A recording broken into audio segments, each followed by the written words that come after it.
ভাঙলো কেন?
Don't forget to remember it.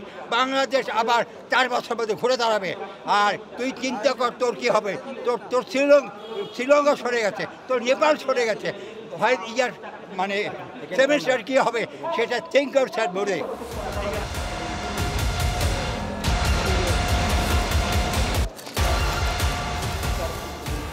এবং ভবিষ্যতে যেন কোনো দুর্নীতিবাজ কোনো কেউ যেন চোর বাটপার যেন আমাদের এই দেশের মধ্যে আর কেউ যেন ক্ষমতায় না আসতে পারে, এরকমই আমাদের কাছে দাবি। আর ছাত্র সমাজের কাছে এইটাই দাবি, তারা যেন সবসময় এইভাবে সতর্ক থাকে। এবং আমাদের কাছে খুব বেশি ভালো লাগতেছে, আমরা রাস্তাঘাটে চলার সময় যে একটা পরিবেশ সৃষ্টি ছিল তার চেয়ে আমরা আজকে অনেক স্বাধীন, অনেক ভালো লাগতেছে অন্তরের কাছে। এবং আল্লাহ পাকের কাছে শুকরিয়া আদায় করতেছি, এইটাই সবসময়ের জন্য কামনা।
বিশ্বস্ততার সহিত পালন করিব।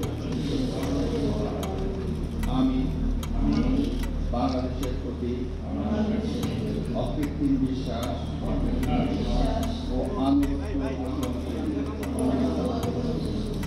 আমি সংবিধানের রক্ষণ, সমর্থন ও নিরাপত্তা বিধান করিব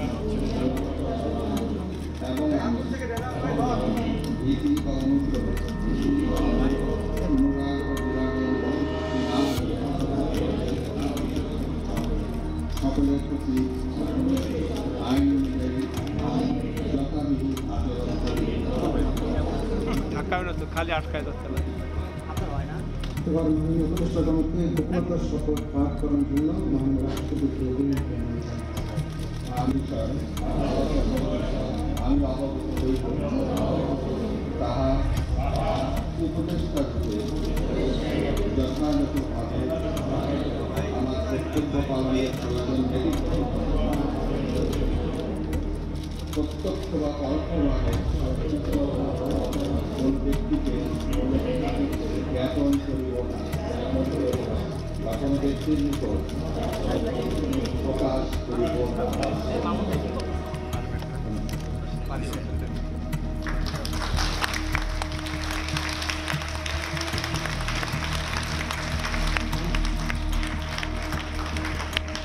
মাননীয় উপদেষ্টাগণকে উপদেষ্টা পদের শপথ ও ক্ষমতার শপথ স্বাক্ষর করার জন্য এবং স্বাক্ষর শেষে মুদ্রায় দর্শন গ্রহণ করার জন্য নির্বাচন